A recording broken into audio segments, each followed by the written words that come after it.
Assalamualaikum warahmatullahi wabarakatuh. Perkenalkan saya Syafri Palovi dari kelas A dengan grade 38 pertemuan 14 untuk mulai MPKT.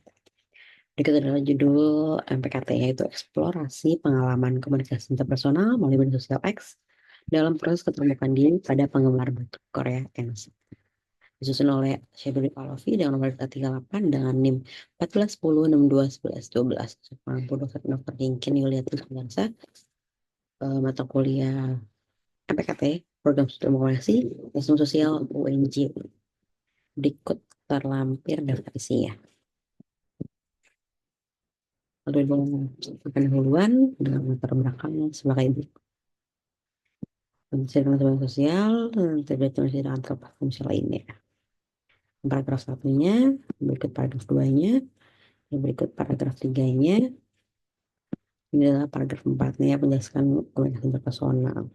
Untuk paragraf 1 sampai 3 menjelaskan tentang hal sosial. Lalu ada di paragraf 5 itu masih dengan media sosial. Paragraf 6 bahas dengan teori yaitu business gratification. Teori itu fokus pada kepentingan publik bagi konsumen media massa. Dan server paskon berbasis media sosial yang digunakan di internet pada tempat X atau Twitter yang menempati peringkat 6 dengan persentase pengguna supaya fokus penelitian itu ada sebagai berikut. Daerah digital ini masih terlepas dari nama media sosial. Media sosial adalah media online yang menggunakan penggunanya untuk saling berkomunikasi, mengirim pesan, berbagi antar pengguna, terhubung dengan media online tersebut. Terus juga terdapat positif, media sosial juga memiliki dampak negatif.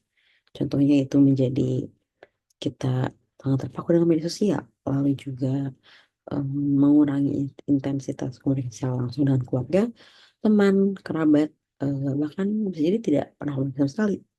Nah, karena itu masalah kita dapat identifikasi nih masalah itu pada yang pertama.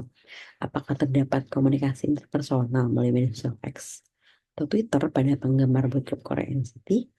Yang kedua, apakah terdapat keterbukaan diri pada penggemar boy group Korea NCT? Yang ketiga, bagaimana eksplorasi pengalaman komunikasi interpersonal melalui media sosial X dalam proses keterbukaan diri pada penggemar boy group Korea NCT? Yang ketiga, tujuan penelitiannya sebagai berikut. Mengetahui apakah terdapat eksplorasi penggunaan media sosial emosional dan sosial X dalam proses Korea NCT. Yang keempat ini ada 1.4 manfaat akademik dianggap menjadi tidak terdasar dalam pengembangan selanjutnya. Lalu ada manfaat praktis, hasil penelitian dapat menambah pengetahuan dan praktisi komunikasi. Lanjut ada dua landasan teori. Ada penjelasan 2.1, penjelasan media sosial, paragraf 1 sebagai berikut, paragraf 2 sebagai berikut, paragraf 3 sebagai berikut, paragraf 4 sebagai berikut. Lalu ada paragraf 5 sebagai berikut. 6, lalu ada paragraf 7, terus ada paragraf 8 yang ditutup dengan saat ini sudah umum beberapa orang berhubungan dan berkenalan dengan satu sama lain melalui media sosial. Yang 2.1.2 itu penjelasan tentang komunikasi personal. Kita ada penjelasannya paragraf 1, berikut paragraf 2, berikut paragraf 3. Lalu menurut Lily Werley, komunikasi personal memiliki beberapa fungsi, yaitu fungsi sosial sebagai pemenuhan kebutuhan biologis, memenuhi kewajiban sosial, mengembangkan hubungan timbal balik, meningkatkan dan mempertahankan mutu diri sendiri, dan menangani konflik. Selanjutnya ada fungsi pengambilan keputusan. Individu berkomunikasi untuk membagi informasi, selain itu individu juga berkomunikasi untuk mempengaruhi orang lain. Yang tiga, untuk mendapatkan respon atau umpan balik. Hal ini sebagai salah satu aktivitas proses komunikasi. Yang keempat, melakukan antisipasi setelah mengevaluasi respon atau umpan balik. Yang kelima, untuk melakukan kontrol terhadap lingkungan sosial, yaitu individu dapat melakukan modifikasi perilaku orang lain dengan cara persuasi. Dengan tujuan komunikasi nasional sebagai berikut: untuk mendapatkan tujuan kesenangan, membantu dan mengubah tingkah laku seseorang, mendapatkan pengetahuan tentang diri, membentuk hubungan yang lebih berarti dan memperoleh tambahan pengetahuan dunia luar. Pengembangan hubungan sosial melalui komunikasi media sosial hampir punya kesamaan pada tahapan hubungan sosial bagaimana semestinya di dunia nyata. Selanjutnya dari episode 3 penyusunan teori, uses and gratification. Paragraf pertama sebagai berikut. Disebutkan ditemukan oleh Herbert Blumer dan Elbukart pada tahun 1994. Penggunaan itu uses media yang dilakukan untuk gratification. Paragraf 2 sebagai berikut. Paragraf 3 sebagai berikut. Dari ini menjelaskan perspektif komunikasi psikologi bahwa terhadap penggunaan dan preferensi masing-masing pada setiap penggunaan menggunakan platform media tertentu untuk alasan yang berbeda dan penggunaan berusaha memenuhi kebutuhan sosial masing-masing kebutuhan. Jadi teori gratification punya tiga asumsi dasar, yaitu ada audiens secara aktif menggunakan media untuk memenuhi kebutuhannya. Kedua, ada komunikasi dengan sesuatu yang terjadi pada kita. Media tidak melakukan apapun. Yang ketiga adalah media bersaing satu dengan yang lainnya dalam rangka memuaskan kebutuhan berbeda audiens. Dengan kata lain, bahwa teori gratification menyatakan bahwa audiens memiliki banyak opsi yang sengaja mereka pilih dalam rangka memenuhi kebutuhan pribadi. Dalam hal ini, pengguna sukses yang digunakan sebagai layak aktif dan dapat menentukan akun dan topik apa yang akan diikuti dengan memanfaatkan fitur-fitur dapat pada media sosial tersebut. Ada 2.2 yaitu penelitian terdahulu dengan judul penelitian persamaan perbedaan sebagai berikut. Yang pertama, yang kedua, lalu ada yang ketiga, ada yang keempat, lalu yang kelima, lalu yang keenam, ini yang ketujuh,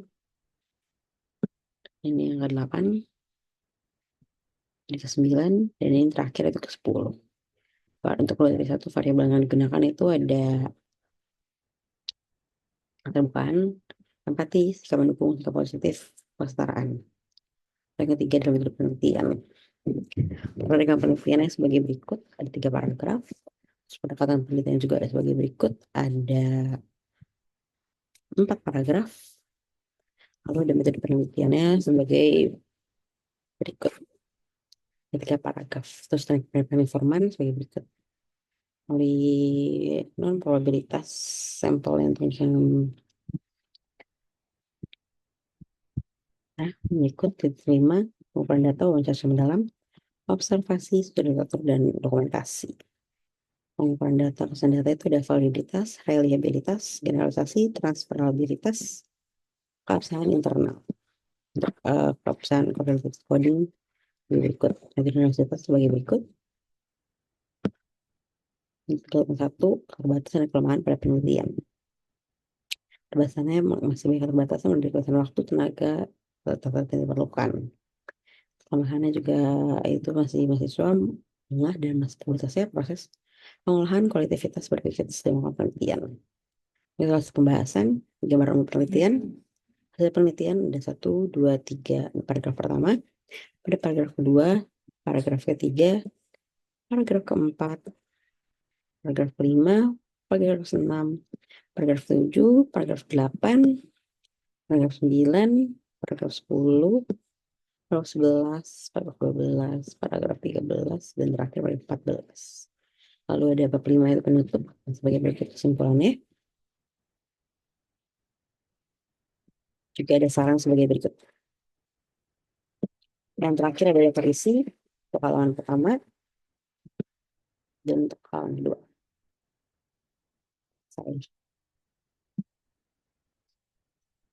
Sekian persen saya, kurang lebih mohon maaf. Wassalamualaikum warahmatullahi wabarakatuh.